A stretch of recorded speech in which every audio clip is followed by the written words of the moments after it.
محبوب، تیری امت میں سے کوئی شخص کسی شخص کا ٹوٹا ہوا دل جوڑ دے تو میرے اوپر لازم ہے کہ بغیر حساب کے جنت عطا کرو۔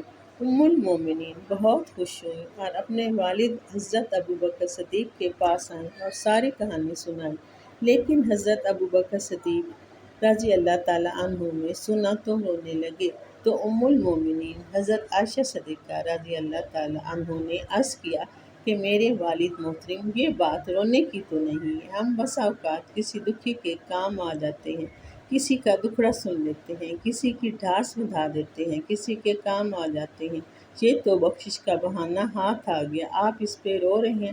تو آپ نے فرمایا تصویر کا دوسرا رخ بھی تو دیکھو۔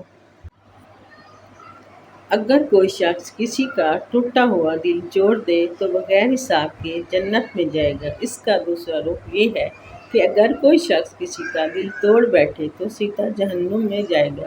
میں اس لیے رو رہا ہوں کہ ہم سے کسی کا دل نہ ٹوٹا ہو۔